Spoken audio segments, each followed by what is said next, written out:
grabado y luego lo vamos a poder compartir por YouTube. Lo podemos también compartir en el Capitán Cianuro Web, en el canal de YouTube de Manuel Martínez, que es nuestro invitado de hoy. Profesor Carlos Flores, si quiere dar inicio.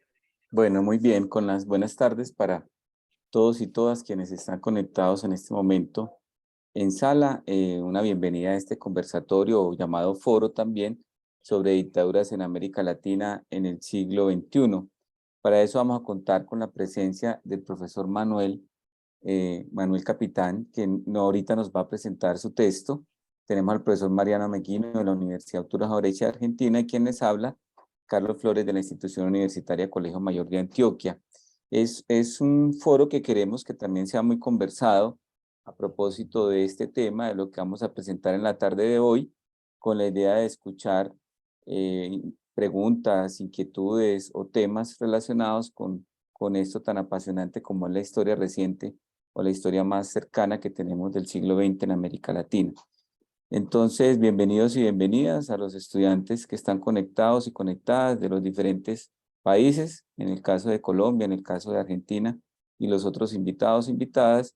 Y vamos a iniciar con un corto video que el profesor Mariano nos va a compartir. Gracias, Carlos, y aprovecho para comentar que también se encuentran estudiantes de México y de Brasil, que forman parte de los intercambios virtuales que estamos haciendo en la Universidad Nacional Arturo Jauretche. Ahora vamos a compartir entonces el video, que es el siguiente. Aguárdame un segundo, que tenemos tantas pantallas abiertas. Espero que se escuche bien. De todos modos, el video tiene un subtítulo, ¿sí? Así lo podemos disfrutar.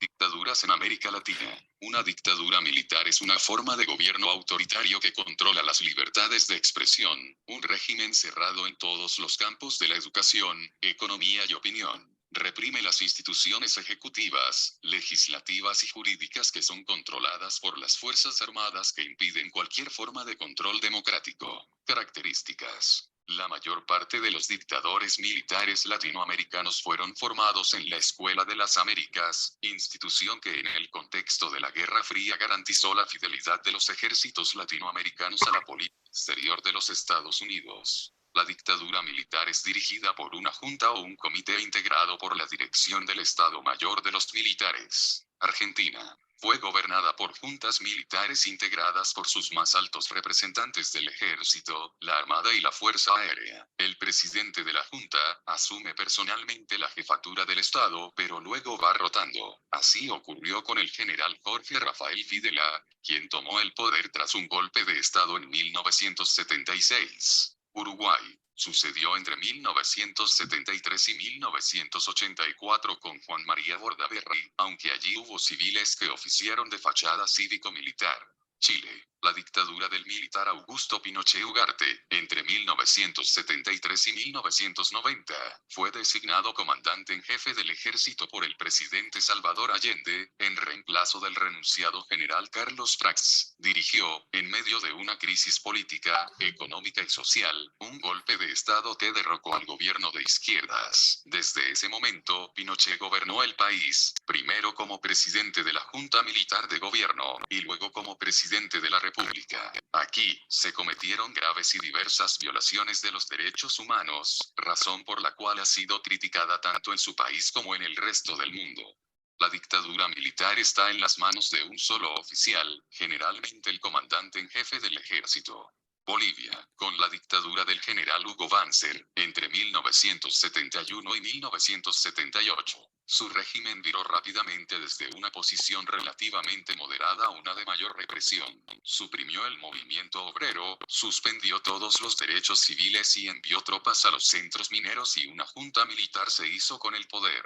Paraguay, con el dictador militar Alfredo Stroessner, desde 1954 hasta 1989. En 1947, participó en la Revolución de los Pinandí, una guerra civil en la cual la clase obrera de Asunción fue masacrada, poniendo fin al gobierno liberal y colocando al Partido Colorado en el poder. En 1954 fue ascendido a general de división, y en mayo del mismo año, encabezó un golpe de Estado, por el cual derrocó al presidente Federico Chávez, y luego asumió la presidencia del país. República Dominicana, con el militar y político Rafael Trujillo, ejerció la presidencia como generalísimo del ejército de 1930 a 1938 y, de 1942 a 1952, de manera indirecta de 1938 a 1942 y, de 1952 a 1961, valiéndose de presidentes títeres. Perú, con el dictador Juan Velasco Alvarado, desde 1968 a 1975, promovió reformas de carácter nacionalista y de izquierda. En 1975, el llamado Tacnazo, golpe de Estado promovido por el general de división Francisco Morales Bermúdez, puso en la presidencia a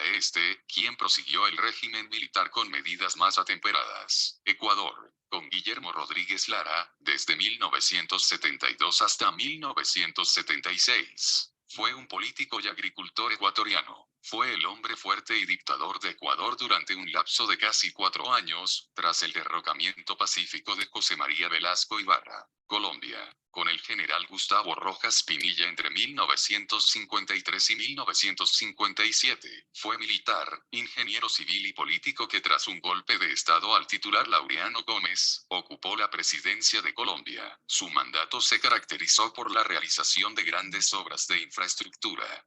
Nicaragua, con el dictador Anastasio Somoza García entre 1936 y 1956. Fue el último miembro de la dinastía somocista, luego de su padre y hermano, que ejerció el poder dictatorial en Nicaragua desde 1934. Venezuela, con el general Marco Pérez Jiménez desde 1953 hasta 1958, año en el cual es quitado del poder por un golpe de Estado, perpetrado por sectores descontentos dentro de las mismas Fuerzas Armadas del país. Brasil, en el año de 1964 se produce un golpe de Estado con el derrocamiento del gobierno de Hugo Goulart. Se inicia una dictadura que durará hasta 1985. Castelo Branco con otros líderes militares, sostuvieron la idea que la dictadura militar debería ser transitoria y que el mando político habría de devolverse a los civiles lo antes posible, aunque con las garantías necesarias de que a la izquierda brasileña, en su variante socialista o comunista, no se le permitiera acceder al poder. Consecuencias: violencia en contra de los derechos humanos. Surgen problemas de desempleo, analfabetismo, desnutrición y mortalidad infantil. La tortura se transformó en el método corriente para la obtención de información sobre la actividad de los opositores. Muy bien. Bueno, quiero, antes de darle la palabra a Carlos Flores, profe, perdón, siempre pasan estas cosas. Y eso solo significa Disculpen. Bueno, decía que quería agradecerle también a mis estudiantes que en el transcurso del grupo de WhatsApp que tenemos en la semana estuvimos intercambiando algunas ideas y justamente Mariela Bacarino ofreció este video. Yo había ofrecido otro, pero ella la verdad que estuvo muy buena con esta propuesta que también le gustó a Manuel y a Carlos y queríamos arrancar el conversatorio con este video. Y ¡puf! Qué historia que tiene nuestra región de golpes militares. Uno a veces cree que es el país de uno solamente y seguramente nada es casual. Profe Carlos, lo dejo seguir moderando. Perfecto, profe Mariano. Entonces este video es una abrebocas, ¿cierto? Para todo lo que se dice sobre el tema de la democracia en América Latina. Por ejemplo, Colombia siempre hay un dicho acá que es de las democracias más antiguas del continente, pero vemos como también esa dictadura de ahí para adelante empezaron un régimen de coalición como el Frente Nacional, que ahorita lo vamos a ver en detalle.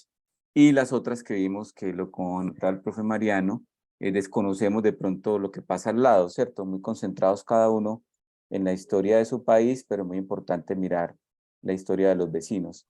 En este orden de ideas vamos a empezar entonces con este video bien provocador y vamos a empezar con el profe Mariano. Cada uno vamos a tener aproximadamente entre 10 a 15 minutos y finalmente hablará el profesor Manuel. Entonces, profesor Mariano.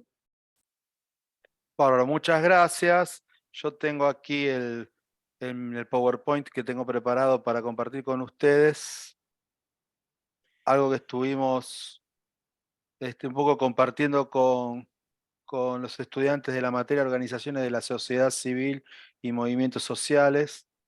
Es una materia de trabajo social de 5º año de la carrera en la Universidad Nacional Arturo Jaureche.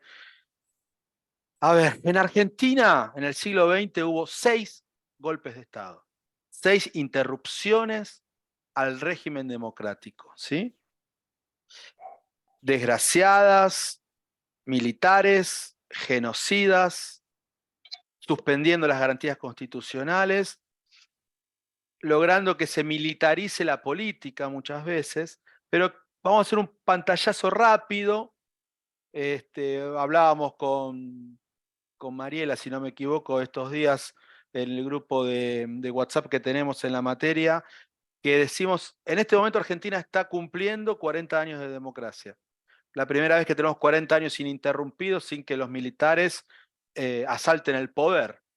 Algunos dicen que estamos celebrando los 40 años de democracia.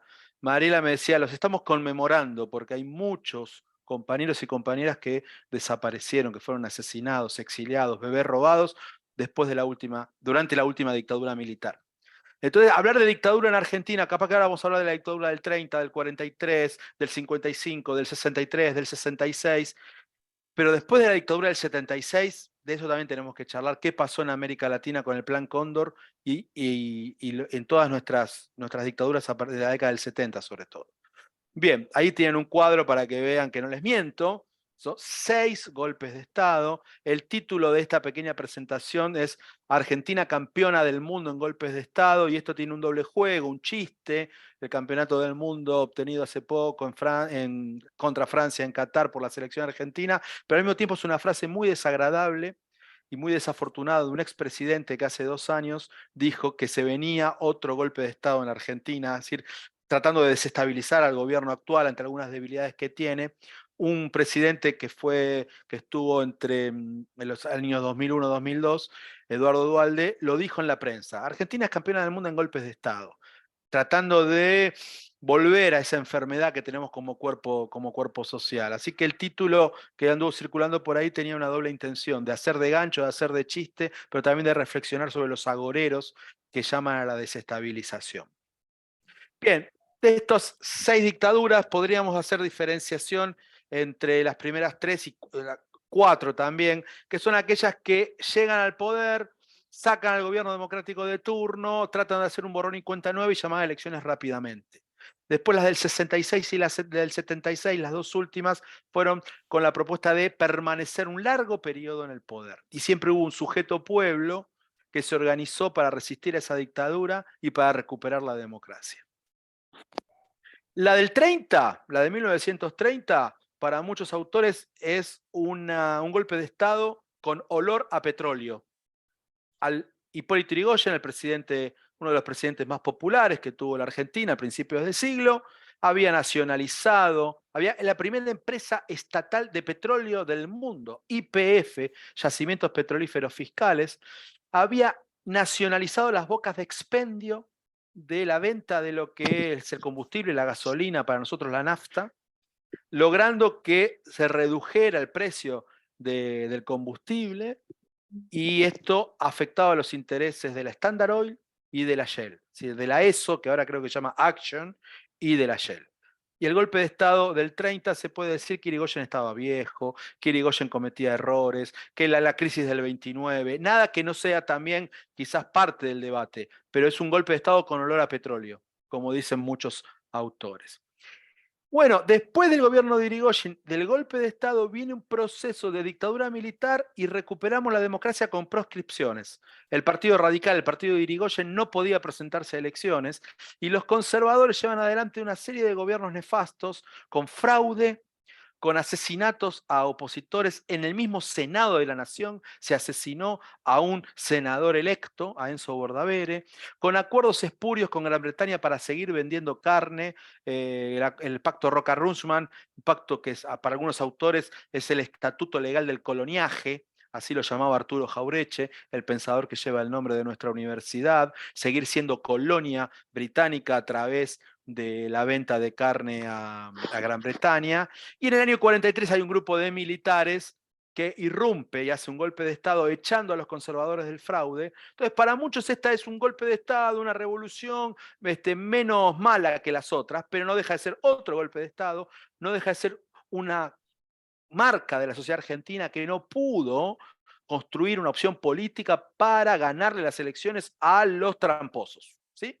En el año 43, esta revolución, como la llaman algunos, este golpe de Estado, empieza a emerger la figura de Juan Domingo Perón como un coronel que a partir de medidas en la Secretaría de Trabajo y Previsión que son verdaderamente innovadoras, gana popularidad. Cuando lo quieren meter preso, el pueblo sale a la calle para que no vaya preso, termina siendo presidente elegido democráticamente Juan Domingo Perón, y en el año 55 los militares lo derrocan a Perón, cuando todavía le quedaban 3 años más de gobierno, ya que había sido reelecto en el año 52, con lo que se llamó Revolución Libertadora, y que para muchos autores es la Revolución Fusiladora, porque se fusiló a los militantes peronistas, se bombardeó la Plaza de Mayo, meses antes de septiembre del 55, en junio, hubo este bombardeo. Yo esta foto, Manuel, te la comparto porque se parece mucho a la tapa de tu libro, al bombardeo de la moneda del 73. 18 años de diferencia, la misma práctica política, bombardear una plaza, bombardear una casa de gobierno para echar a un presidente. ¿Qué pasó después del golpe del 55, estimados y estimadas, amigos y amigas? Argentina se empezó a endeudar con el Fondo Monetario Internacional, Argentina empezó a desindustrializarse, se quería desarmar el estado de bienestar que había generado el peronismo. Año 62, del año 58 hay un gobierno democrático, pero se le dice semidemocrático, porque el peronismo no podía presentarse, está prohibida la palabra Perón, la palabra Eva Perón, no puede presentarse el partido peronista a las elecciones, y cada vez que alguien que era peronista presentaba un candidato de medio término con algún otro partido, ganaba las elecciones, ¡zas! Golpe de Estado. Así que lo derrocan a Arturo Frondizi en el año 62. En el año 66 derrocan a Arturo Illia, un presidente también débil, semidemocrático, pero que se había tocado los intereses de los laboratorios cuando establece que los medicamentos son un servicio público. Entonces, los precios de los medicamentos no los pone el mercado, sino el Estado. Derrocamiento a Illia, y ahí viene la dictadura bastante dura, sangrienta, de la primera, sangrienta y fuerte como fue la de Onganía, que al lado de la del 76 a esta se le dice que fue una dicta blanda, pero fue una dictadura que se reprimió en las universidades, se reprimió en los sindicatos, en las iglesias, no se podía militar en los partidos políticos, en diferentes lugares. La noche de los bastones largos, que aclaro en Colombia no es la noche de los lápices, porque siempre genera esta confusión, fue otra noche de represión a universitarios, científicos que se fueron del país, premios Nobel que se exiliaron, es una de las marcas, y otra de las marcas es el cordobazo.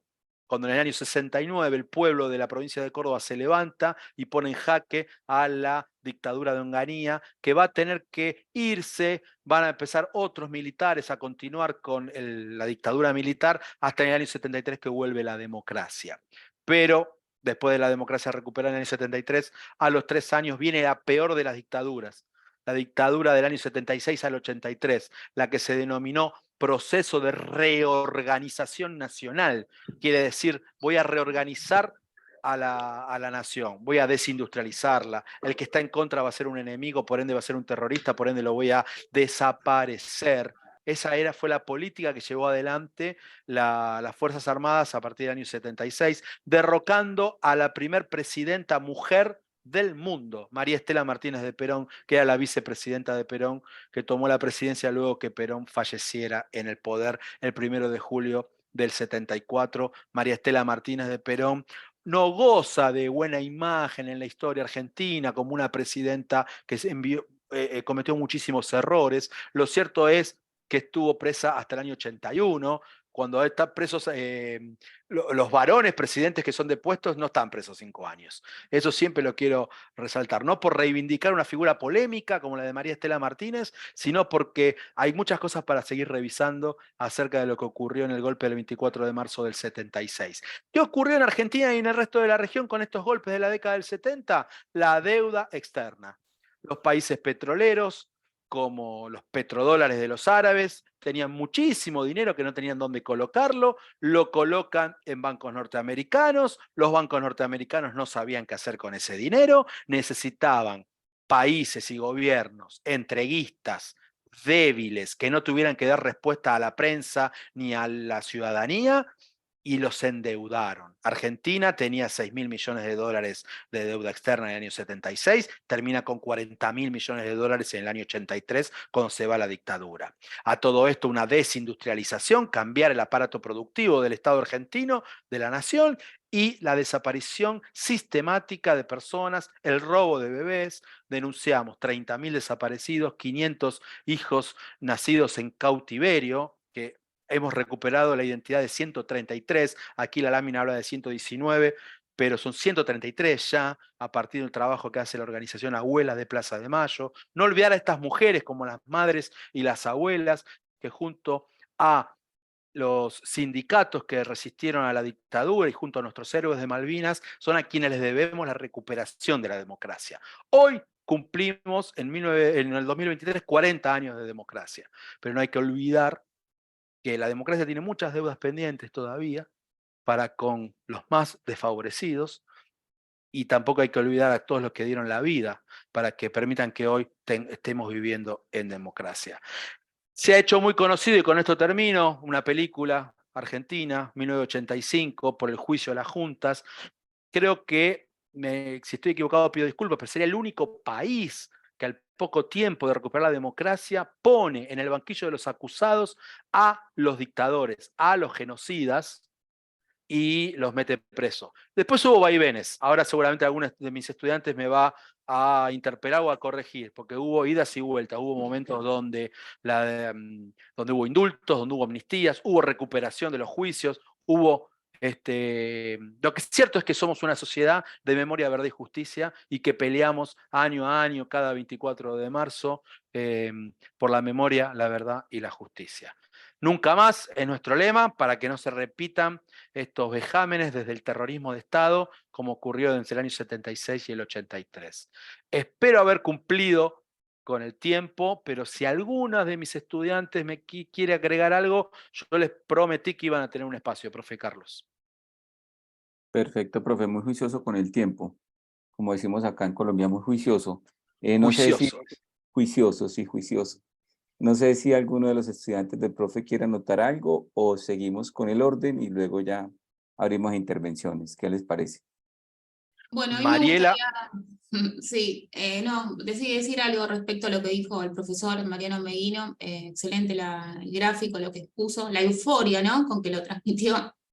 Sí, es verdad, después de que termina la dictadura militar en el 83 y empezamos con una nueva época de democracia, lamentablemente al poco tiempo surgen los indultos. A ver, ya estoy con las fechas, pero sí, en el 86, la ley de obediencia debida y la ley de punto final, a manos del presidente Raúl Alfonsín, en donde los dictadores que habían sido, bueno, después del juicio de las juntas, puestos, entre comillas, en la cárcel, por así decirlo, son absueltos. Y peor aún, en la época menemista, se termina directamente el periodo.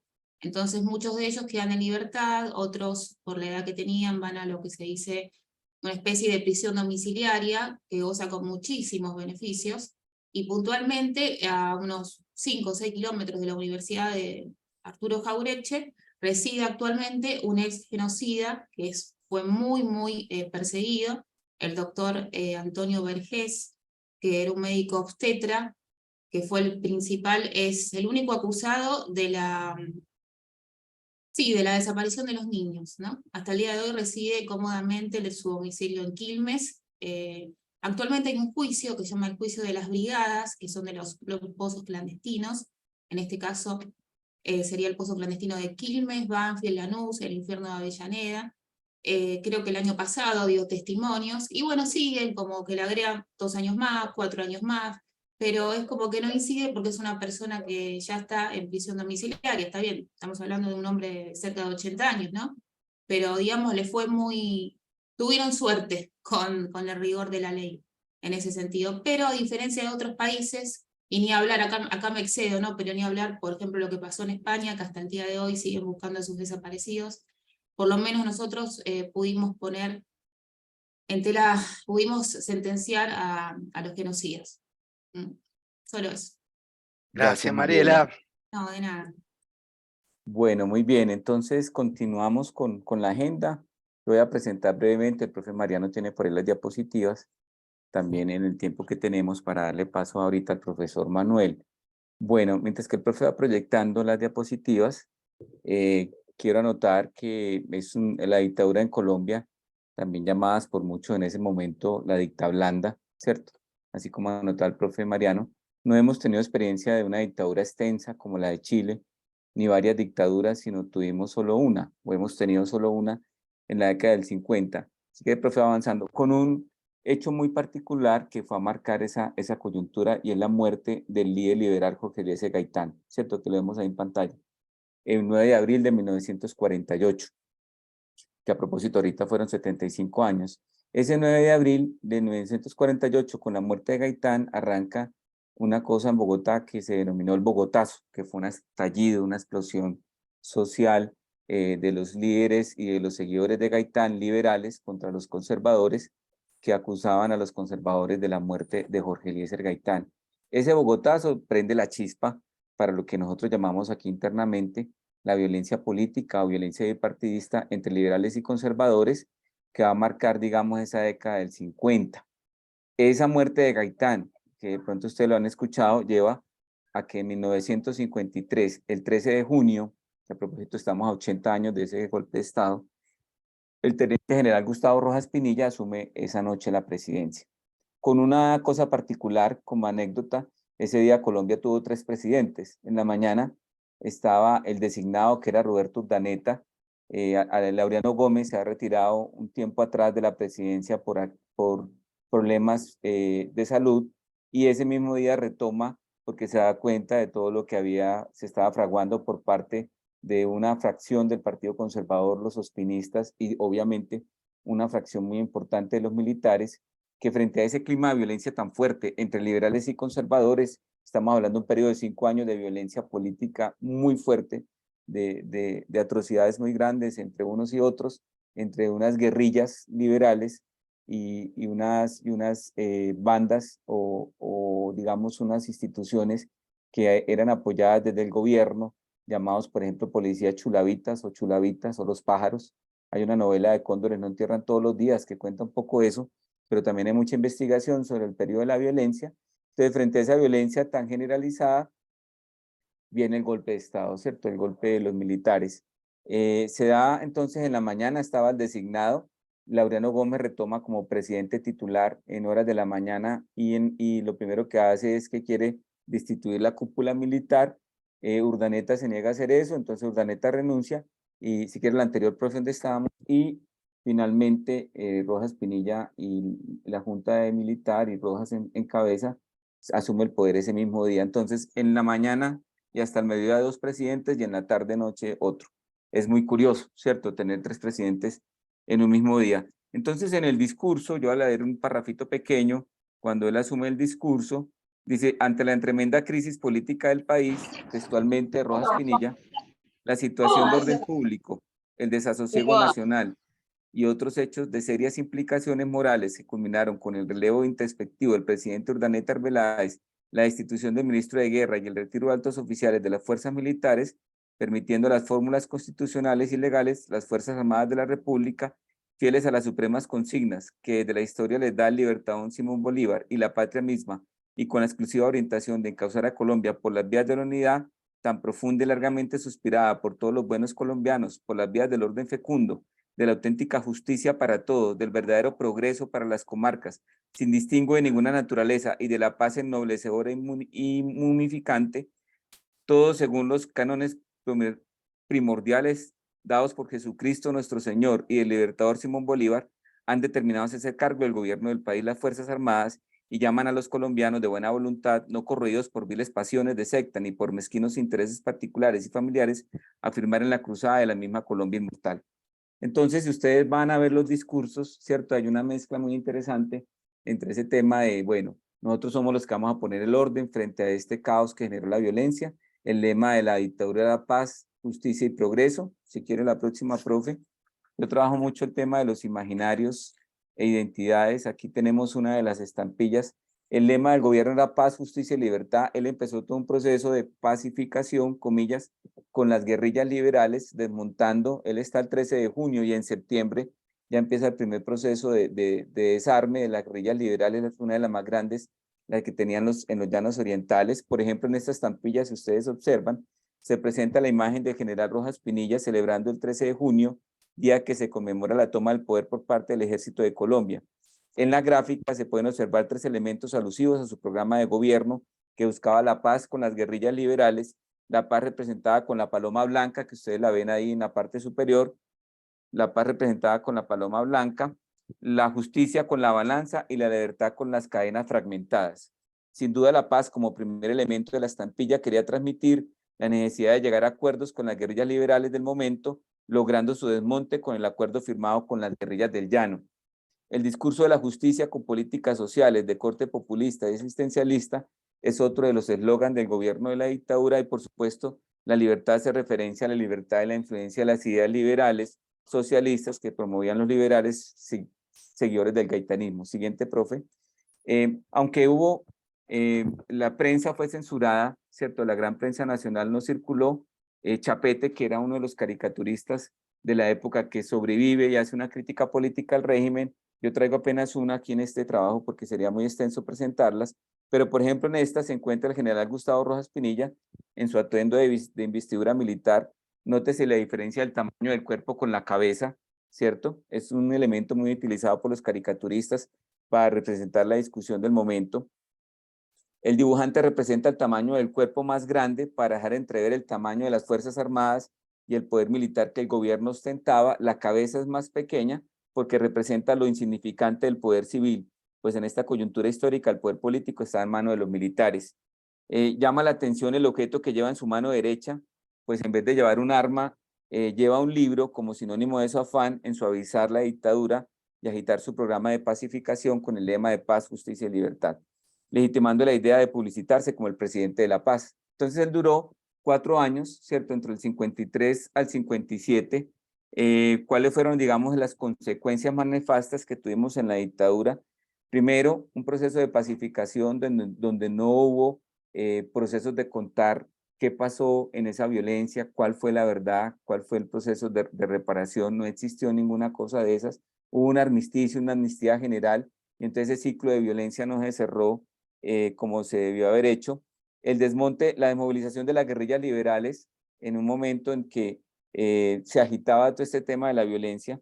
Hechos de violencia que ocurrieron en la dictadura, masacres muy graves como la del 9 de junio del 54, una masacre de estudiantes universitarios en Bogotá, y ese 9 de junio se celebra siempre en Colombia como el Día del Estudiante Caído, producto de la manifestación que fue reprimida, y otras masacres que se vivieron. Supresión de libertades como la libertad de prensa, persecución a los partidos comunistas, persecución a los otros credos religiosos distintos a la Iglesia Católica, especialmente el protestantismo.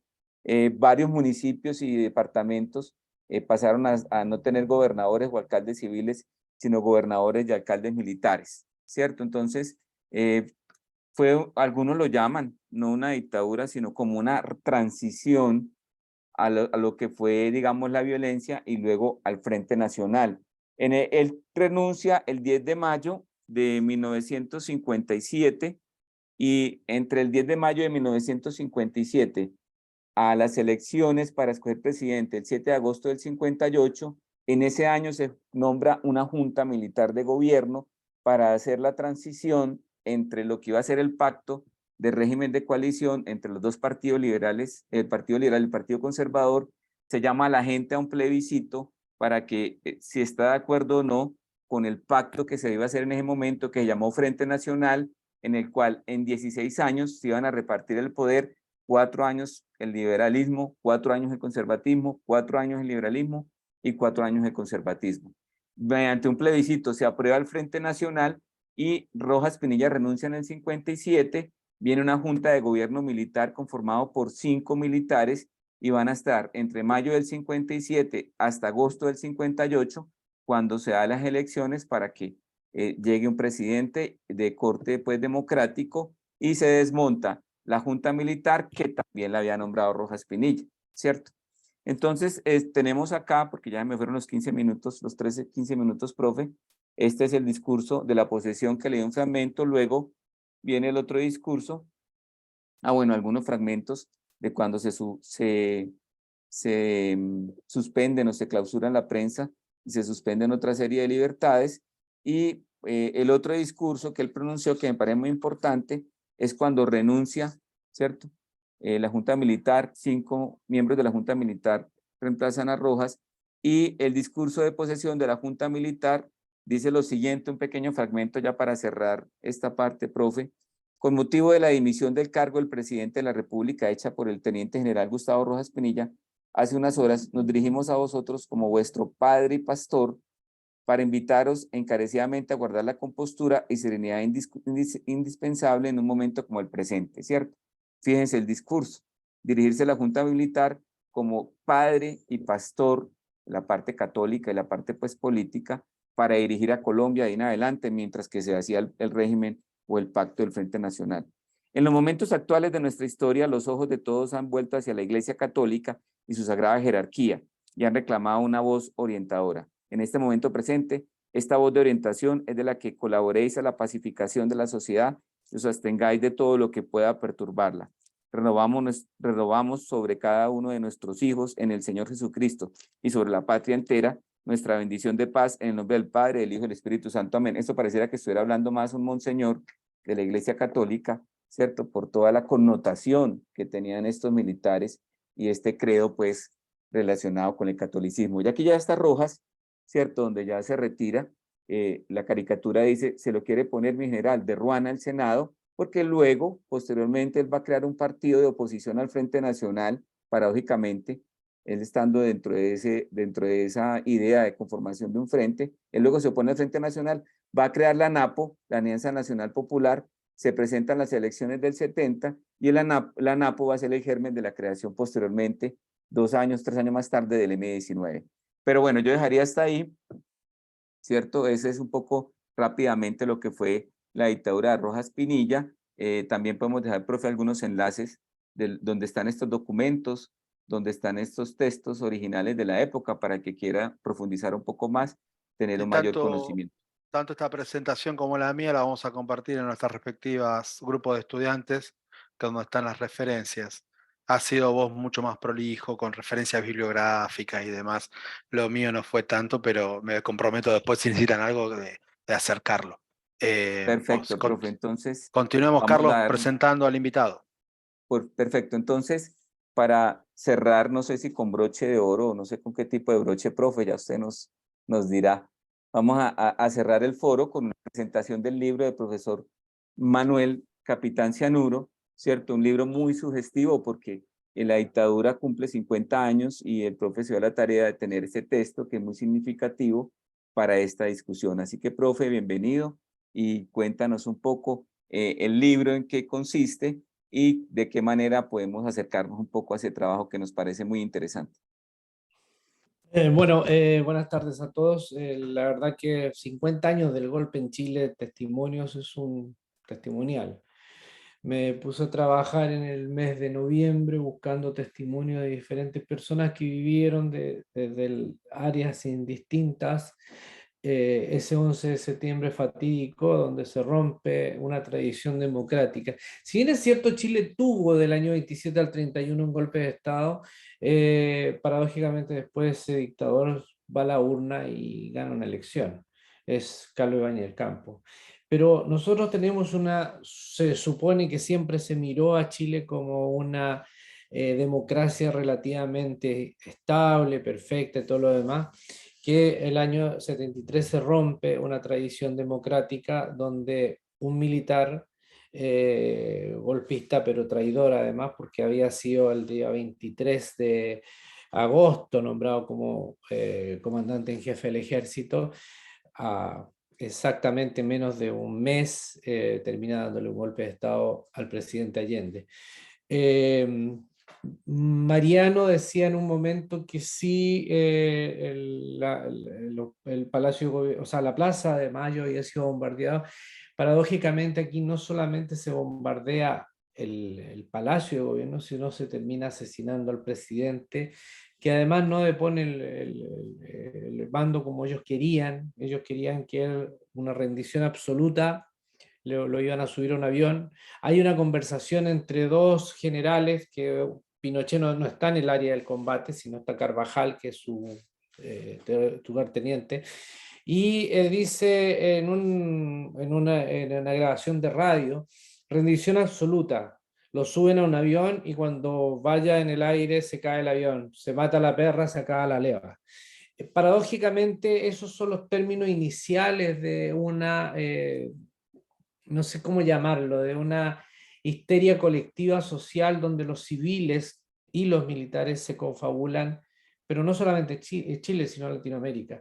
Hay que pensar que los golpes de Estado se empiezan a fraguar en los años 60, y los militares los ponen alrededor de este grupo de golpistas desde Estados Unidos, dándole instrucción en la Escuela de las Américas. Más de 4.000 militares recibieron información en Escuelas de las Américas, y entre esos está Pinochet, pero varios otros de Latinoamérica.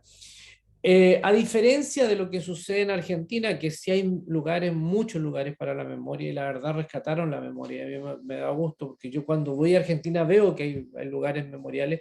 Acá nosotros somos bien escuálidos en tener lugares de la memoria. Es más, tratamos de tapar la memoria. Y lo que hacemos es justamente que el negacionismo se imponga. En Chile jamás se le trató a Pinochet como genocida. Nunca se me olvida cuando muere Videla hace unos años atrás. Estaba en Argentina y dice: ha muerto genocida Videla. En cambio, en Chile, cuando murió Pinochet, se hablaba de el general Pinochet. El general Pinochet no fue nunca tomado detenido, sí estuvo detenido en Londres por una acusación de genocidio a nivel internacional, pero nunca fue llevado a los tribunales de justicia en Chile. Por lo tanto, él muere impune, totalmente impune. No obstante, en el libro lo que yo trato de hacer es justamente generar un enlace a la memoria de cada uno. Cuando uno logra empezar a leer el libro, cuando se empieza a meter en el libro, algo te va a tocar. Y te va a tocar porque en el fondo te va a permitir que recuerdes ese 11 de septiembre fatídico, pero también quien lo lea desde afuera podrá, si tuvo la mala experiencia de vivir, ya sea esa persona o su familia, un golpe de Estado, recordarán también sus propios golpes de Estado. Las democracias en América Latina, Argentina cumple 40 años de vuelta a la democracia, no sé si son tan posible llamarles democracias, porque en el fondo nunca hemos trabajado para que las democracias sean robustas y contundentes. Estamos muy cercanos a muchas veces a que se les pegue un toponcito a la democracia y se desmorone. Las democracias en América Latina están todas tuteladas de alguna u otra manera, y hay mucho golpista entre medio. O sea, es cosa de ver lo que pasa en Colombia. Tienen hoy día a un Petro que costó 200 años en que la derecha fascista y la derecha oligofrénica de Colombia dejara la posibilidad abierta, porque cometieron muchos errores y porque por último caso logró Petro llegar a ser presidente, pero no hace muchas semanas atrás a la vicepresidenta la trataron de a lo mejor matar, no tengo ni idea, pero va por ahí el hecho. En Argentina ver a Cristina de Kirchner, que la gente inclusive pone en duda que fue un atentado hacia la persona de ella, pero o sea, la figura de la vicepresidenta de la Argentina también. Y así sucesivamente vamos viendo cómo estas democracias son un poco de galleta, ¿no? De galleta fácil de echarle un poquito de agua y se mueren. Lo que sucedió en los años 60, 70, en las dictaduras de los años 70, son porque se generó toda una corriente para que justamente esas democracias fracasaran. Con mucha ayuda norteamericana, la CIA tiene justamente cada 25 años, logra desclasificar cosas donde queda absolutamente claro la Operación Cóndor, queda absolutamente claro cómo se financiaron muchos regímenes autoritarios en América Latina, cómo se financió en Chile el golpe de Estado, cómo se logra hacer este laboratorio, porque ahí hay una cosa, así como los argentinos son campeones mundiales de golpes de Estado, que es feísimo decirlo eso, pero es así. Nosotros fuimos un laboratorio y seguimos siendo parte de ese laboratorio del neoliberalismo. En Chile se instaló el neoliberalismo a metralla y a diestra y siniestra, matando gente.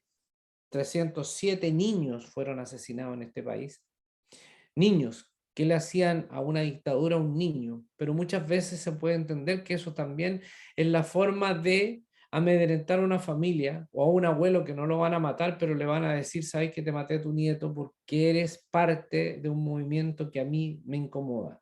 Entonces, bajo eso, uno va generando este tipo de enlaces en un libro que tiene el fin de rescatar memoria, de rescatar la memoria que tiene Colombia, que tiene Brasil, que tiene Argentina, que tiene Perú, y cada uno con sus propios afanes, muchas veces que uno no los logra entender. O sea, Colombia muchas veces uno lo ve desde afuera y dice, qué loco cuando ellos se sentían tan seguros del poder llegar a manosear tanto el poder y terminar teniendo un Estado narco. México tenía una dictadura perfecta de 78 años, sumado al PAN, y tener una dictadura perfecta, que además no lo digo yo, lo dice Vargas Llosa, un tipo que hoy día milita por la ultraderecha, y resulta que también se les convierte en un narcoestado. Extrañamente el poder se va yendo hacia sectores que uno no desearía que estuvieran. Perú tiene una dictadura, muchas dictaduras, pero tiene una dictadura específicamente que es muy civil, Fujimori. Cuando disuelve el Congreso y termina haciéndose parte de un nuevo proceso que él mismo genera esta corriente en ir en contra de los movimientos guerrilleros, que si bien es cierto podría ser eficaz, al final termina convirtiéndose en enjuiciador fatal de hacer todas las cosas que hizo, los 120 y tantos jóvenes que son asesinados en diferentes partes, más de 40 chicas, 40.000 niñas que fueron esterilizadas en los campos y en la selva. O sea, hay cosas que son atroces y están acá, a la vuelta de la esquina, no están hace 200 años. Y siempre, y bien lo dice el profesor Carlos, siempre está la bendición de la iglesia. Extrañamente, las dictaduras se visten con la religiosidad. Aquí en Chile me recuerdo haber escuchado alguna vez a algún oficial de ejército hablar justamente en nombre de la iglesia y en nombre de Dios. Y hacían verdaderas prédicas, diciendo poco menos que ellos eran los ejércitos que venían a liberar. Siempre me llama la atención de qué nos vienen a liberar, de qué nos vienen a ofrecer. Claro, hablan de Cristo, pero si Cristo estuviera, obviamente lo agarrarían y lo colgarían de nuevo, lo meterían en una cruz y lo crucificarían, porque es un hippie, un revolucionario, un activista. Pero en definitiva lo usan como comodín y son funcional, todo esto es funcional a un grupo de conservadurismo que está habitando y habita con nosotros y nunca nos alcanzamos a dar cuenta cuando ya están metidos adentro del poder. Tengo la expresión de que a la derecha no le gusta la democracia, definitivamente. Estoy absolutamente claro que solamente la usan para ejercer el poder y una vez que están adentro del poder se olvidan de todo. Bajo ese concepto vamos viendo esta dictadura y la dictadura de Pinochet es como el peor ejemplo a seguir, pero es uno de los ejemplos más gráficos de poder ver cómo se ejerce varios tipos de cosas. Si en Argentina se mataron a 30.000 ciudadanos, en Chile se mataron solamente 3.000. Ojo, que estoy hablando de el solamente, quiero decir una cosa. fue la dictadura más perfecta en el momento de hacer que los civiles fueran muertos civilmente. ¿Qué quiero decir eso? El miedo, cómo lo pusieron en una plataforma social, fue impresionante. Nadie hablaba con nadie, nadie hablaba por teléfono, no nos atrevíamos a prender las radios, todo absolutamente era un oscurantismo. No había una posibilidad que uno entrara a un restaurante y se pusiera a conversar de la disidencia que le provocaba el discurso que había hecho el dictador el día anterior o la semana anterior. Nadie, y el soplonaje fue esparcido por toda la sociedad, entonces uno veía que el señor que conducía el taxi podía ser un soplón, que el señor que conducía la micro podía ser un soplón, que mi profesor podía ser un soplón, que el estudiante podía ser un soplón. Y empezamos a convertirnos en una sociedad que no nos teníamos ningún tipo de confianza. Y en la confianza radica el miedo, en la desconfianza radica el miedo, y en el miedo se genera en el mejor cultivo de la antilibertad. Y eso logra muy bien hacerlo esta dictadura, porque además genera un lote de otras cosas, como por ejemplo una constitución política que hasta el día de hoy nos tiene en un conflicto social, que es la constitución que rige hasta el día de hoy de Pinochet, y que si bien es cierto se quiso cambiar esta constitución con un proceso que fue macanudo, al final la gente una vez más termina siendo manoseada por el poder político y lo convencen de que la constitución que estuvimos peleando hace exactamente un año atrás no es lo que quiere este país. Y hoy día estamos metidos en un zapato chino porque estamos en un proceso constituyente donde una vez más los políticos que son odiados, el 90% no los quiere, ellos hoy día tienen atrapado y secuestrado el proceso y nos pusieron las cartas a las que nosotros tenemos que vernos enfrentados. Ahí hay un tema. Y yo siempre me pregunto, cuando las democracias me obligan a votar por un ciudadano y no se abren las cartillas para que el poder popular esté representado, yo creo que no estamos ejerciendo una buena democracia. Cierro con esto. Latinoamérica y muchas partes del mundo, la democracia que vivimos es la democracia romana. Si hubiésemos tenido la posibilidad de vivir la democracia griega, habría cantado de otra forma el grillo, pero no. Resultó que decidimos darnos esa democracia imperfecta romana, y hoy día tenemos los resultados. A los miles de años que ha pasado, cientos de años que ha pasado eso, nosotros nos vemos en esto. Fíjense que hice un curso no hace muchos años donde hablaban de que Latinoamérica se independizó sin haberle pedido a nadie más que los puros independencistas en una sala entre 4 murallas decían hagamos independencia.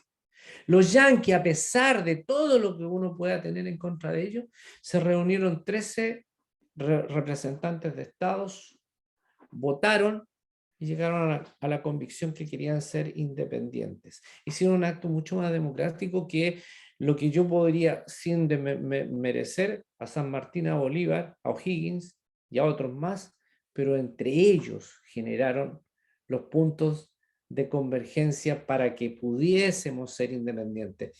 Y desde ahí, todos ellos, por alguna razón, se convirtieron en pequeños dictadores en sus territorios. Por eso terminan todos en el exilio. San Martín fuera de Argentina, Bolívar fuera de sus puntos donde se podía encontrar, porque él se podía encontrar entre Venezuela, Colombia, y bueno, iba a ver a su querida a Perú. Y así sucesivamente, O'Higgins termina también en Perú, todos terminan afuera. Hay que preguntarse cuál fue nuestro error de inicio y por qué las dictaduras son tan fáciles de instalarlas. Y cuando yo hablo todo esto, cuando yo abro esta conversación y abro la memoria, digo, pero ¿saben qué? Hay que rescatar la memoria, porque si no rescatamos la memoria volvemos a cometer los mismos errores.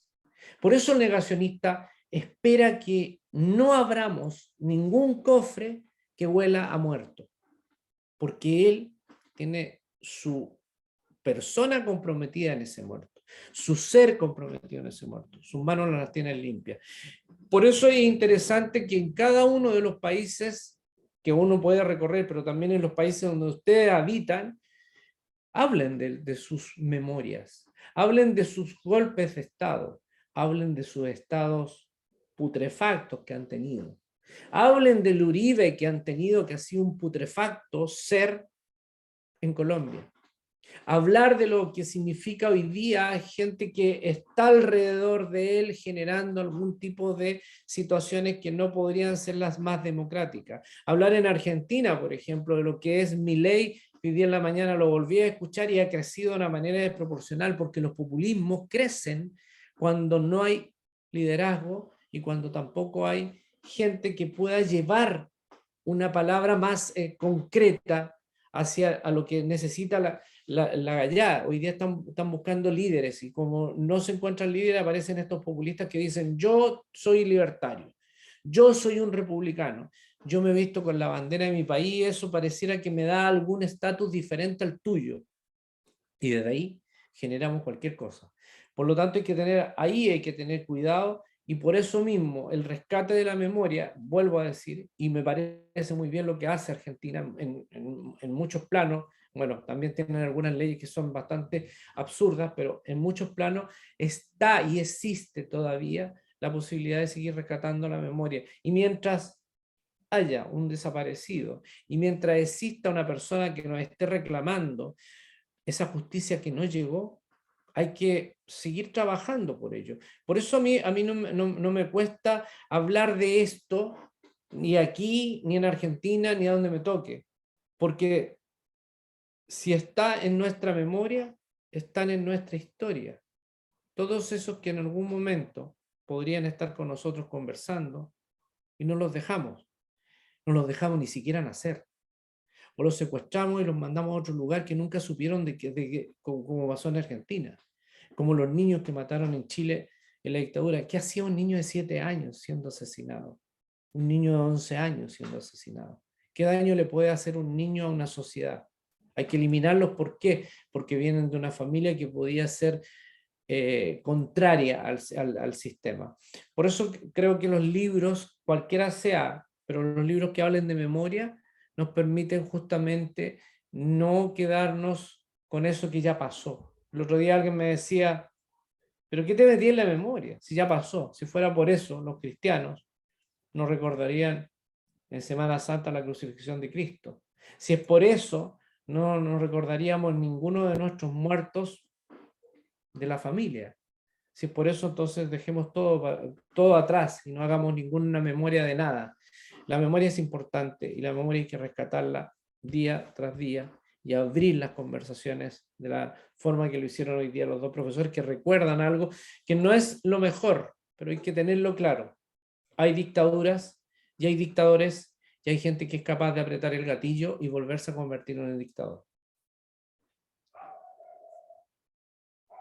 Muy bien, profe Manuel, por esta síntesis de su trabajo y también por las propuestas que tiene, ¿cierto? Esa lectura provocadora que genera, obviamente, unos puntos de encuentro, un debate bien interesante sobre el tema de la memoria. En Colombia, pues tenemos con la ley 1448 del 2011, hace pocos años, la ley de víctimas, donde se declaró que es deber del Estado el tema de la memoria histórica. Y entonces se crea varias instituciones, entre ellas el Centro Nacional de Memoria Histórica, dedicado un poco al tema de reparación e dignificación de las víctimas, reconstruyendo esos procesos de memoria producto del conflicto armado interno que hemos tenido, y hay unas experiencias bien significativas de casas de la memoria, de lugares de memoria, de placas conmemorativas, de una serie de hechos bien interesantes que muestran un poco el rostro de esas víctimas, pero también cómo han logrado reparar y dignificar un poco su proceso. Ya entraríamos en este momento al tema de preguntas, comentarios. Quisiera que el profe Mariano coordinara este momento de comentarios y preguntas, ya que yo estaría por ahí hasta las 5:30, 5:40. Si de pronto se alarga más, sería el turno del profe Mariano en este momento para que nos ayude como en esta moderación, profe.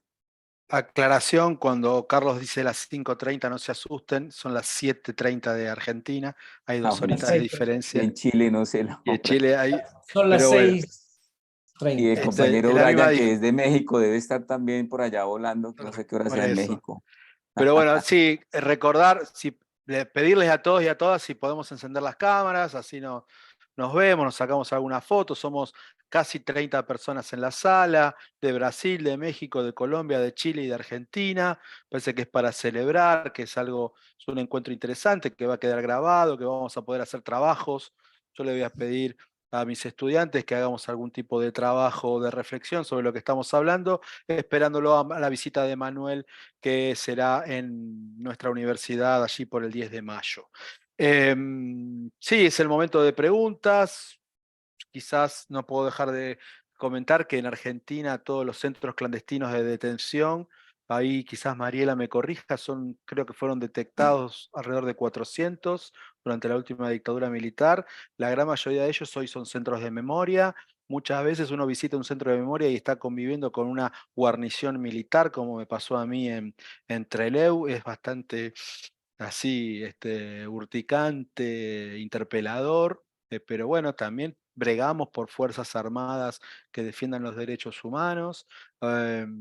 No sé cómo es en México esta experiencia, no hemos hablado de México tampoco, creo que ni en el video.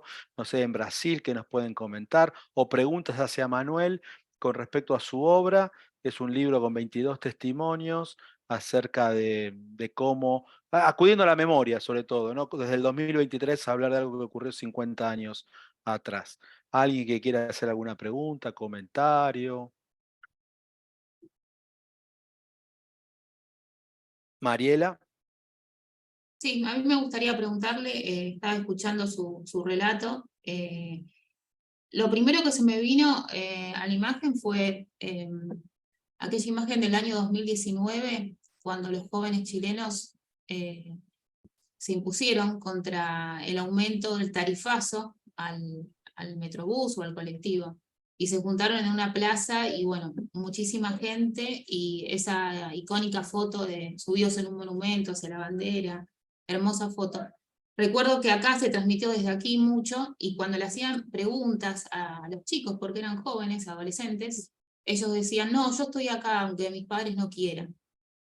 Y muchos decían eso, ese testimonio, ¿no? Esa desobediencia, por así decir. Y bueno, esto viene un poco, ahora sí lo voy a mechar un poco con el libro del autor, de que es verdad, Chile es un país ultra conservador en sus costumbres, y la iglesia ocupa un poder, un personaje, tiene un liderazgo, me atrevería a decir, mucho mayor que aquí en Argentina.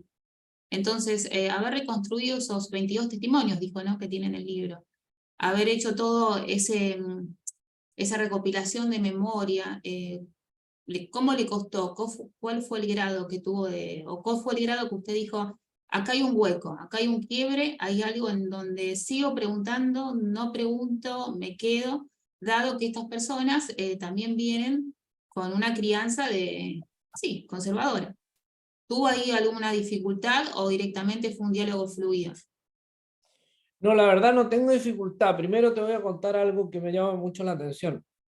¿Por qué parte este libro? Porque en un momento determinado me doy a entender, mientras empiezo a buscar información sobre lugares de detención y desaparición y tortura, que en Chile existen 1.168 lugares de detención clandestina y tortura.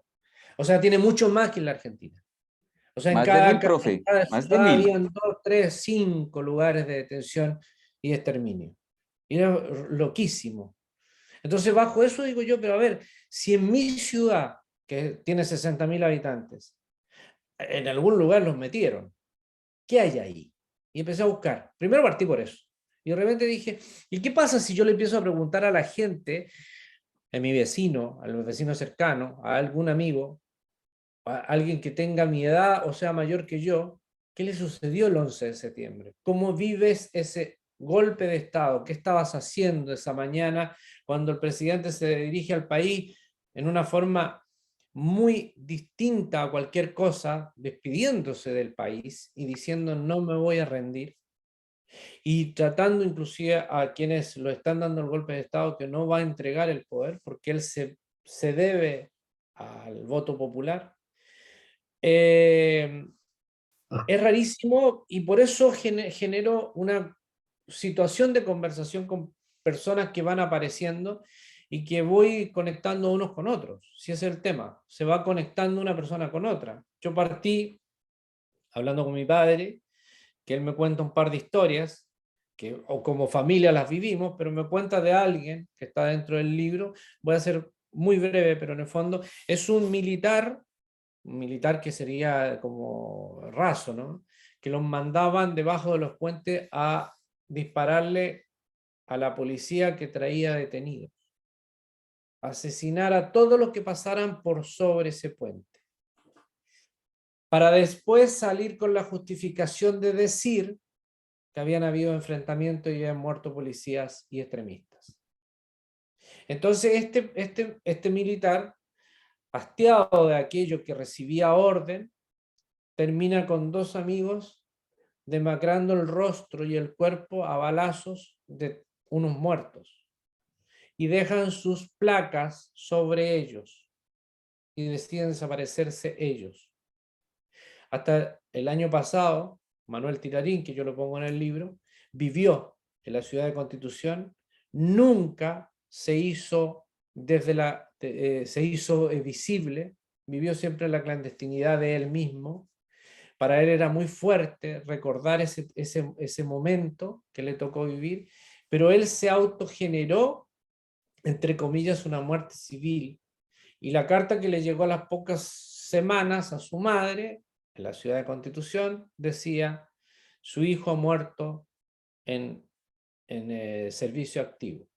Y desde ahí en adelante, un tipo que debe haber tenido unos 20 años, vivió hasta el año pasado que muere de muerte natural, pero se dedicó él a vivir en el mundo de su propia clandestinidad. Podría a lo mejor en el tiempo haberse legalizado, él no lo quiso hacer. Y sus dos amigos tampoco quisieron hacerlo nunca, y de hecho yo le pregunto a mi padre y me dice, no, nunca más se vieron entre ellos. ¿Por qué? Porque en el fondo se dieron cuenta que eso eran los carnes de cañón, los que los mandaban a hacer algo para que después el dictador justificara atentado extremista, cruce de balas y todo lo demás. Funcionó, fue muy funcional al sistema de esa forma. Entonces, eso es lo que te cuento, ya que me haces la pregunta, que me fueron apareciendo después otros testimonios. Logré conversar con un GAPs son grupos de amigos del presidente, que era como una guardia personal que tenía Salvador Allende, que había creado, porque a Salvador Allende, entendamos dos cosas. Cuando él está por asumir el gobierno en el año 70, en Chile se comete un atentado donde matan al comandante en jefe del ejército, general Schneider.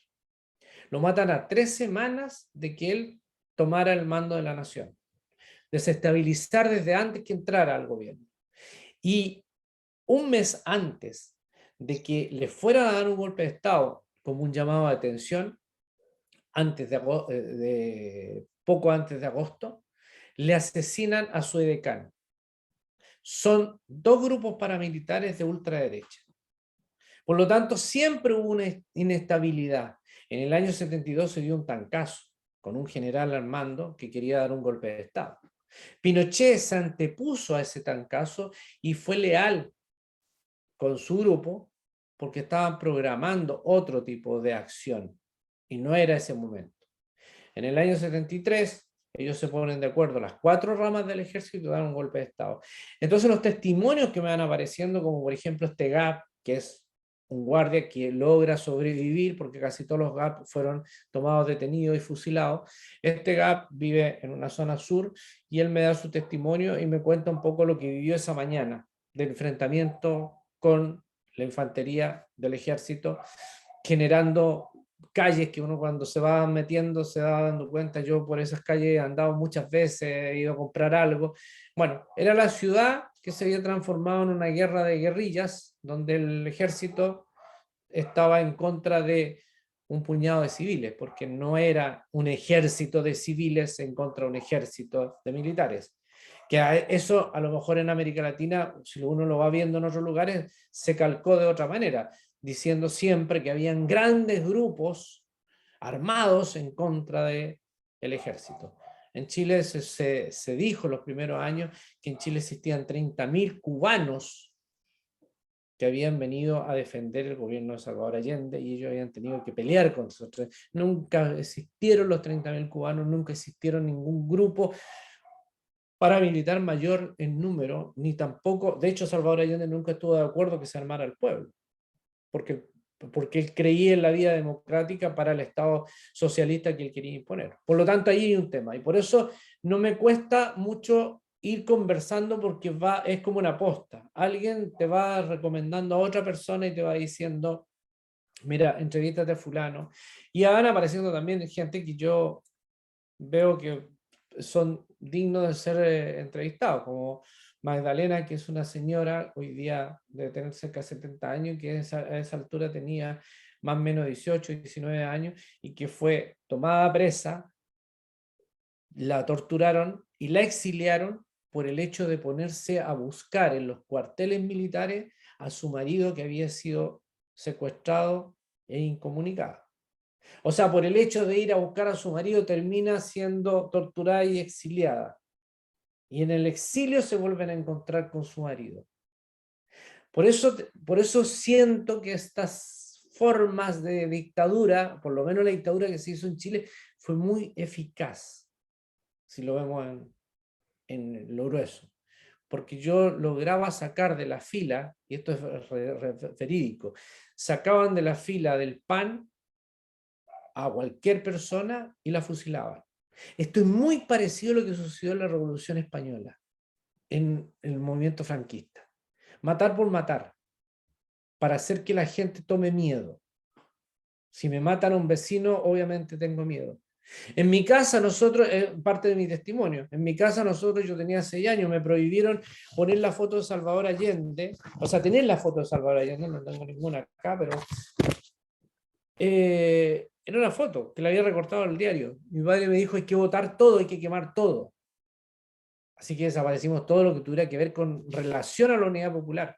Aquí se prohibieron montones de cosas, como por ejemplo en Argentina si se prohibió en algún momento Gardel por alguna razón. Acá se prohibieron desde Joan Manuel Serrat, Víctor Manuel, Ana Belén, cualquiera que tuviera algún indicio o fuera capaz de decir algo en contra del dictador. Aquí se hizo Amnistía Internacional en Mendoza y no en Santiago de Chile. Tuvimos que, para ir al encuentro de Amnistía Internacional, tuvimos que atravesar la cordillera y no se podía, no era tan fácil. Joan Manuel Serrat estuvo en la losa del aeropuerto de Santiago y de la losa lo subieron a un avión y lo mandaron de vuelta a España. O sea, hay una provisión, hay una forma que se logra de que el miedo se imponga de tal manera que la gente inclusive no era capaz de escuchar radio. Había una radio que se transmitía desde Moscú, que se llamaba la Radio Magallanes, donde Salvador Allende hace su último discurso, y llevan todo como el proyecto radio desde Moscú, se transmite por onda corta, y mucha gente no se atrevía a escucharla porque decían que los helicópteros cuando pasaban tomaban la señal y podían irte a allanar y encontrarte que habías estado escuchando la radio. Es eficacia. ¿Quién te puede pinchar un teléfono para escuchar lo que tú estás conversando con otra persona? No hables por el teléfono porque te lo pueden pinchar, y si te descubren que estás hablando en contra del dictador, eso puede ser terrible. Y la brutalidad más grande es todo lo que se quemó. En este país se quemaron libros y después se quemaron personas, pero quemaron libros como el cubismo. Toda la biblioteca, en la Biblioteca Nacional sacaron toda la literatura que tuviera que ver con Cuba o con lo que fuera, y bueno, todo lo que significaba los textos de cubismo fueron quemados. O sea, los milicos además son brutos. Bueno, lo son. Ahí No sé si levantó la mano Carlos. No, perdón. Carlos, vos Sí, levantás las manos. sí, profe, es que eso está muy interesante, ¿cierto? Y quería que, aprovechando que aquí está Michelle, que está trabajando, haciendo un trabajo de grado bien chévere, bien interesante sobre, no tanto se conecta con el tema de las dictaduras, pero sí con el tema que hablamos ahorita de memoria, ahora que el profe Manuel hablaba de todas esas afectaciones y de todas esas prohibiciones. Michelle está por acá conectada, ella está haciendo un trabajo sobre los enanos porteños. ¿Por qué no nos cuenta brevemente tu trabajo y se conecta con este tipo de temas de memoria, de las afectaciones del conflicto armado, y tienen una voz de una de nuestras estudiantes aquí de Colombia que está haciendo el trabajo de grado para compartir en este espacio. Iba a pedir esa posibilidad de 5 minuticos, profe Mariano, si te parece bien. Adelante. Ay, muy buenas tardes, profe, muchas gracias. Me cogió justamente pintando. Bueno, para mí es muy bonito, muy valioso poder participar de este espacio, principalmente porque me da un contexto general de lo que yo considero que pasó en mi territorio, ya en forma residual y un poco desde lo local, ¿cierto? Cómo la violencia nos llega como una coletada por tratar de imponer unos modelos económicos, unos modelos de Estado, también incluso de imponer la democracia, porque lo que decía Capitán Cianuro me parece súper brutal, y es que él dice, nos independizamos antes de que pidiéramos permiso a nuestra propia gente de pensar unos nuevos procesos y unos nuevos proyectos de Estado. Entonces, la experiencia de los enanos porteños es como un grupo que nace desde la victimización, porque ellos primero se fundan y se consolidan como un grupo de oposición para tratar de hacer veeduría política a un alcalde que casualmente en ese proceso electoral queda como alcalde, y cómo desde ese control político finalmente terminan matando a su líder, a Edison Molina, y que por ser un hombre pequeño le llaman el enano porteño. Entonces, como desde ahí también la violencia se vuelve política para tratar de frenar unos procesos de despertar de conciencia de las comunidades. Entonces, profe, bueno, yo creo que por encimita fue. Gracias. Porteño es por Puerto Berrío, para que ubiques por qué lo de porteño. Claro, porque aquí a los porteños son los que viven en la ciudad de Buenos Aires, cerca del puerto, pero claro, ustedes tienen otros puertos Profe, a partir de los ríos y demás. sí, precisamente un pueblito ahí llamado Puerto Berrío, a la orilla de la Magdalena de Gabriel García Márquez.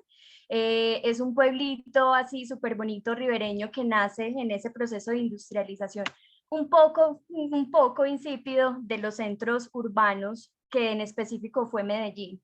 Entonces ellos necesitaban un territorio que pudiera pasar no solo la materia prima, sino también como transportar desde la costa al centro del país todo lo que era necesario para hacer posible esos primeros intentos de fundar unos centros de industria y de comercio.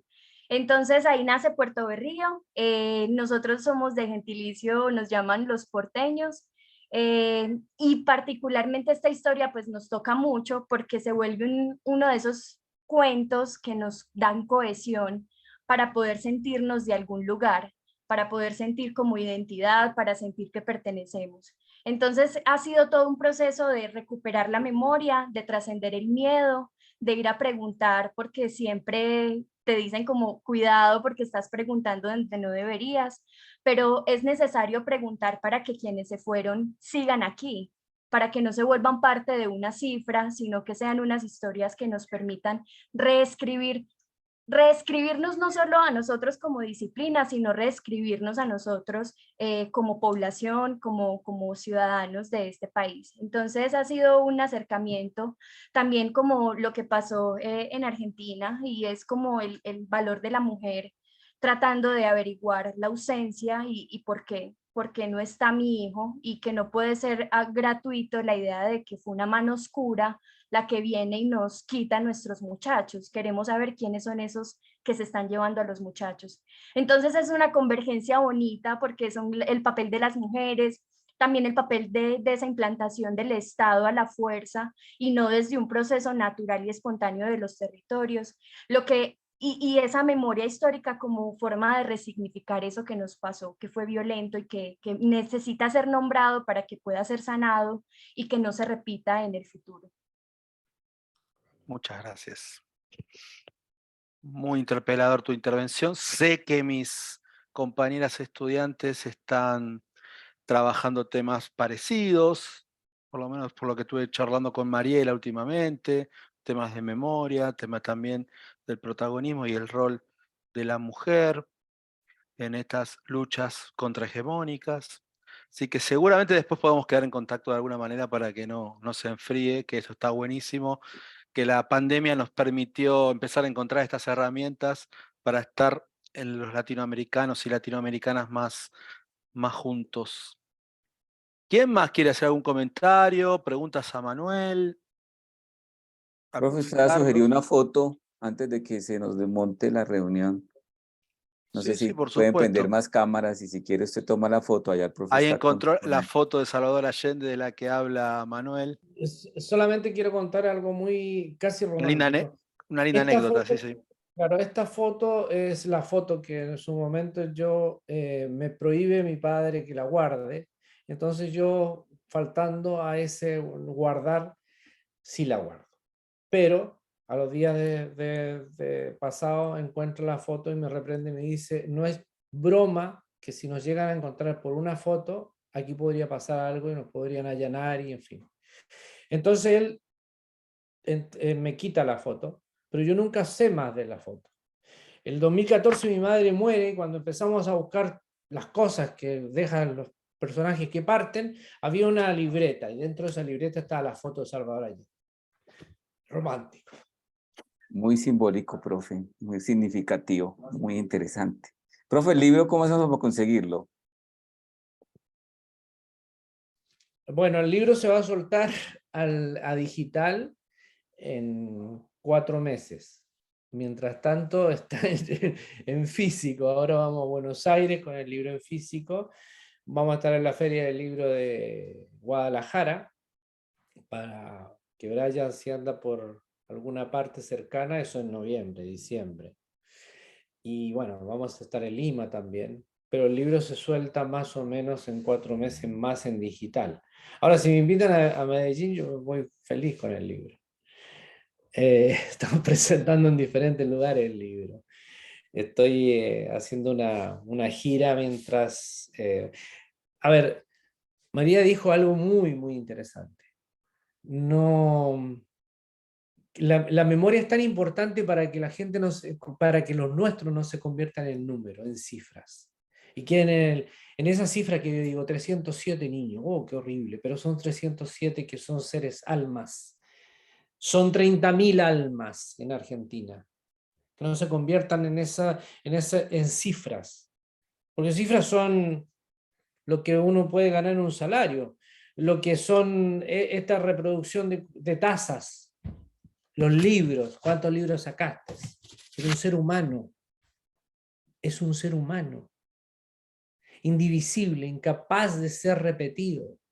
Y a ese alguien se dio la autoridad por sobre ese alguien de quitarle la vida, de desaparecerlo, de ni siquiera decir dónde está. ¿Se imagina usted lo que significa que el día de mañana un hijo, un padre, un hermano, una madre, un familiar, nunca más golpee la puerta porque nunca lo vamos a volver a encontrar y no sabemos dónde, dejar una flor? Porque cuando se me muere alguien de muerte natural, de muerte accidental, inclusive sé dónde. Pero cuando te desaparecen alguien, eso es horrible. Y eso pasa en el mundo. Y está pasando hoy día. Entonces eso es lo que uno tiene que levantar la voz. Si bien me parece lo que hace María, pero lo que podamos hacer todos. Recuperar memoria para que aquellos que son seres como tú, como yo y como cualquiera de los que estamos acá, no nos conviertan en números. El 23 de abril se celebra el Día Mundial del Libro y el Derecho de Autor. Porque hay 3 personas que no son libros, son seres humanos que nacieron ese día. Shakespeare, Garcilaso de la Vega y Cervantes. Son seres con nombre y apellido, como los miles que nos desaparecieron con nombre y apellido y que no queden en ese decir de los desaparecidos solamente. Por eso me parece también interesante el Nunca Más. Por eso me parece interesante armar este tipo de libros, que a lo mejor el día de mañana lo vamos a hacer en Argentina, en 3 años más. Argentina cumple aniversario, entre comillas, del golpe de Estado. ¿Por qué no hacerlo en otros lugares? Rescatar memoria en otras partes. Y cada uno de ustedes rescate memoria. Y hagan ese ejercicio. Siéntense en su casa. Cuéntense la historia. Que no sea solamente la anécdota. Por ahí va mi reflexión para a lo mejor ir cerrando esto, pero en el fondo es un llamado de atención a esta América morena, que le cuesta realmente caminar por una misma ruta, como que le ponen muchas piedras en el camino, como los descamisados en Argentina. Vamos a hacer esta despedida con todas las cámaras que se puedan prender, como pedía el profe Carlos. Estamos llegando a los 90 minutos que más o menos nos habíamos propuesto. Después cada uno y cada una continúa con su programación habitual. Pero bueno, gracias, profe Carlos, también por sumar a sus estudiantes. A mis estudiantes agradecerles que se sumaron a este encuentro y luego seguramente de esta actividad vamos a seguir trabajando en relación a la memoria del sujeto pueblo y a cómo se organizan los movimientos sociales para construir poder popular, para vivir mejor. La materia tuya, Carlos, ¿cómo se llama? Historia de Colombia y problemática contemporánea. Ah, bueno. Buenísimo. Muy bien. Bueno, si les parece, nos despedimos o si alguien quiere hacer algún comentario más, es un buen momento, pero creo que por honor al tiempo que nos habíamos propuesto, estuvo muy interesante. Ya escucharemos las reflexiones escritas de este encuentro para compartirlas con Manuel, con Carlos, y podríamos hacer algo para que esto no quede acá y compartir qué nos pareció este encuentro entre todos y todas. Lo vamos a colgar en YouTube, así que va a estar de fácil acceso para poder volver a escuchar lo que nos haya quedado con ganas de volver a escuchar, algunas reflexiones muy interesantes que surgieron hoy. Bueno, Mariano, muchas gracias. Yo me retiro y les Claro, agradezco mucho. Si se Carlos. quedan, pues ahí pueden seguir abordando cositas. Agradecerle al profe Mariano y al profe Manuel por la deferencia de esta invitación y seguir continuando en otros espacios que nos parece muy interesante. Así que feliz tarde para todos y todas. Gracias, Gracias, Carlos. Carlos. No solamente decirle que estoy en redes sociales como Capitán Cianuro y me pueden seguir porque en el fondo sí respondo todo lo que me pregunten, si algunos tienen la inquietud de poder conversar de esto y de otros temas. Hay una bibliografía ahí que uno ha desarrollado en el tiempo. Cuando nos visites en la universidad, acordate de que tenés que explicarnos qué es el perro matapacos, hablar del proceso de rebelión popular estudiantil en Chile, que ya te estuvieron haciendo preguntas sobre eso. Vamos a preparar una batería de preguntas. Tenemos 20 días para Muy volverte bien, loco está bien, con eso. no hay problema. Bueno, Bueno, bueno, gracias Manuel por este tiempo y quedamos en contacto. A vos te vamos a ver pronto en la universidad. A los amigos y amigas de Medellín, también gracias por participar y nos vamos a encontrar. Se quedaron ahí sin profe que se tuvo que ir, pero ya nos vamos a encontrar en cualquier otro encuentro, ¿sí? Muchas gracias. Hasta luego. Bueno, ahí Mari, Meli. Hola, Sueyen, ahí te vemos. No te habíamos conocido todavía. ¿Qué tal? ¿Todo bien? Bueno, Pietra, está también Salvador, Luis Bryan, ahí está el profesor Robinson de Medellín, se quiere quedar un ratito en nuestra clase, profe. Les soy honesto, hola Rosa también, porque bueno, nosotros el miércoles que viene nos volvemos a encontrar y ahí yo estuve colgando en el campus algunos materiales, un poco ahí intercambié con Virginia hoy un correo electrónico, gracias Vir por los materiales. Yo pude como vos trabajar bastante el fin de semana y colgué una bibliografía para... Vayan viendo la solapa 4, que la idea es tender puentes entre las luchas, el anarquismo, el peronismo, los 70, la transición democrática y los 90 al 2001, y en todos los contextos estuve agregando, incorporando bibliografía con una perspectiva de género como bien me pedían, y la verdad que se los quiero agradecer, porque me enriquece a mí como profe y me di cuenta que eran materiales que tenía al alcance de la mano, colegas con las que he charlado, conversado un montón de oportunidades, como Karin Gramático o Andrea Andújar, y ahí surgieron materiales. Me falta escanear material muy interesante de Karin Gramático sobre mujeres montoneras, que es de la conformación de la agrupación Evita en los 70, y que vos sabés, Manuel, que empieza, en uno de los capítulos el libro empieza cuando en septiembre del 73 se reúne la primera reunión de la conformación de la agrupación, como una agrupación de la rama femenina del peronismo, desde la militancia revolucionaria como la agrupación Montoneros. La reunión comienza en homenaje a Eva Perón, John William Cook y Salvador Allende, que había sido asesinado 10 días atrás. Digo porque siempre es importante recuperar la memoria de lo cercano que estaba Salvador Allende, que había estado presente en septiembre, en marzo el 25 de mayo, perdón, del 73, en la asunción del presidente Cámpora, y lo que yo escribo en el libro tuyo, que vos me permitiste escribir, ¿cómo puede ser que la plaza del 73 dice Chile, Cuba, el pueblo te saluda, y la plaza del 82 dice tero, tero, tero, tero, tero, tero, hoy le toca a los ingleses y mañana a los chilenos? ¿Qué nos pasó? ¿O qué distintos pueblos se estaban manifestando en esas plazas, ¿no? Como para pensar y demás.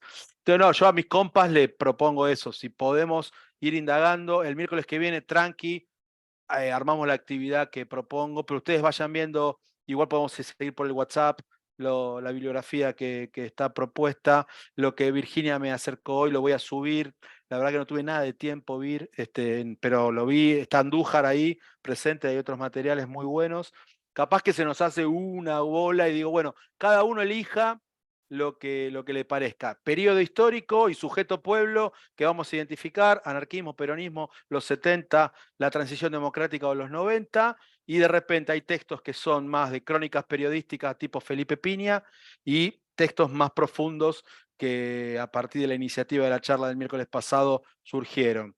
Sobre las mujeres piqueteras, el rol de la mujer piquetera en ese texto de Andrea Andújar, de la ruta no nos vamos, que es el que propongo, está buenísimo. Hoy Virginia acercó unos nuevos que lo vamos a compartir. Me falta escanear el de las mujeres montoneras de Karin Gramático, pero bueno, encontré videos, entrevistas, reseñas de esos libros que escriben otras compañeras. Bueno, La rebelión de las escobas. Te aseguro, Virginia, voy a dar un curso sobre movimientos sociales y hábitat. Y le dije a mi compañera con la que vamos a dar juntos, ella es historiadora, le dije, mira, yo voy a hablar de los movimientos sociales, pero para hablar sobre la lucha del acceso a la vivienda, tenemos este ejemplo que me trajeron mis estudiantes el otro día y quedó encantada. Digo, quiero que también eso es un ida y vuelta, uno crece mucho también con la escucha atenta de aquellas cosas que, como decías el otro día, quedan invisibilizadas y hay que reivindicarlas. Estaban muy, muy interesante. ¿Sabes qué? También hay un texto que encontré sobre el rol de la mujer el 17 de octubre del 45, que viste que está desdibujado, incluso, bueno, se puede hablar si Eva Perón participó o no participó, pero de la mujer como trabajadora, y ahí hay un texto que colgué, que la verdad lo leí medio de costado, porque me lo recomendó mi compañera, mi esposa, me dijo, este va, lo leí de costado, pues no tuve tiempo, pero también queda ahí, porque si no íbamos a analizar el 17 de octubre del 45 desde las crónicas de Fermín Chávez, de Scalabrini Ortiz, que yo los adoro, pero hay otro texto más ahí que creo que puede Que servir. también en el Cordobazo, las mujeres sindicalistas que pertenecían a Luz y Fuerza, o sea que es muy claro en la foto que circula masivamente, que está Tosco a la cabeza y que se recorta Sí, la lo parte. dijiste el otro día, vos sabés que Pero que también tuvo una organización, que las mujeres tuvieron una creo que organización en la parte femenina. a ver Uy. si la encuentro, Vir, que justo lo comentaste. Sí, claro, en el Porque tuvo Cordobazo. una organización y una convocatoria para que las mujeres participaran ¿cómo se llama? Me sale marcha, pero en ese momento no era marcha, de la expresión en las calles y demás, muy fuerte también. Yo no sé, Vir, si no es una de estas la Está, foto. claro, sí, ahí, no es esa exactamente, pero sí, ahí está, y por lo general están toda la parte sindical Acá femenina está de Luz y Fuerza. Tosco, mirá todas, sí, y la foto Sí. se corta acá, digamos, Y generalmente. la foto se corta ahí Para generalmente. allá. Tal Hay una cual. historiadora que se llama Mariana Facio, que trabajó el tema y trabaja el tema de sindicalismo y mujeres, y le pedí que me acerque algún material, y me prometió que me lo iba a mandar. Ella está en una cátedra de relaciones del trabajo sobre sindicalismo y género, se llama su materia, y me dice, tengo muchas fuentes, te voy a pasar. Se lo voy a insistir, porque le dije, dale, pasámelo. Es más, cuando le conté, me retó. Le dije, no, mis estudiantes me están diciendo que mi bibliografía no tiene perspectiva de género. Y claro, es aparte amiga, vecina, me retó, así que estuvo bueno también, me gustó. Es más, creo que el trabajo va a ser que me ayuden a armar la nueva plan de la materia. Cuando terminemos en junio, ese va a ser el laburo. Bueno, Manuel, estás participando de una clase de un profesor argentino, pero encantado que estés acá. Me parece muy bien. quiero recordarle, porque Mariano se olvida, que vamos a la Feria Internacional del Libro, para que vayan, si tienen un momento, les cuento. Chile, Santiago es ciudad invitada de honor. La Y Feria del todo Libro. lo que está alrededor de lo que nosotros llevamos como país, ciudad invitada de honor, tiene que ver con los 50 años del golpe. O sea, no solamente van a ver que el 1 El 1 de de mayo mayo, estás. a las 5 de la tarde voy a presentar el libro dentro del stand de Chile, sino van a encontrar varios otros autores chilenos, que son 60, que están alrededor de diferentes temáticas hablando de los 50 años del golpe. 50 años. Bárbaro. Pero con Mariano vamos a estar en el Museo del Cabildo el día 28 a las 5 de la tarde. Vamos a conversar del libro con una profesora de La Plata, que es Norma Dominic, y el director del museo, para que si se pueden acercar, ahí los invito con más ganas, porque si se pueden acercar tenemos un vinito, lo otro es más formal, lo de la feria no permiten ese tipo de cosas.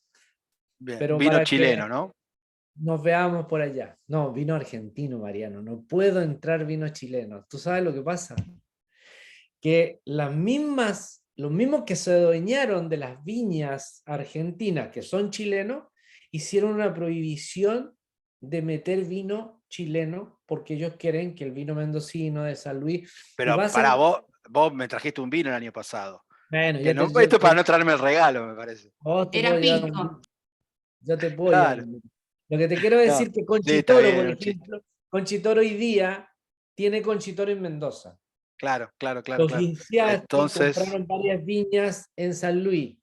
Entonces, lo que hicieron, generaron una frontera y tú cuando te vas a meter a los supermercados, bingo se encuentra un vino chileno. Son mirá todos vos. vinos argentinos, que me parece bien porque la verdad que hace años atrás yo no habría tomado un vino argentino, pero hoy día sí son tomables, con todo respeto. Por favor. Bueno, vamos a pausar la grabación.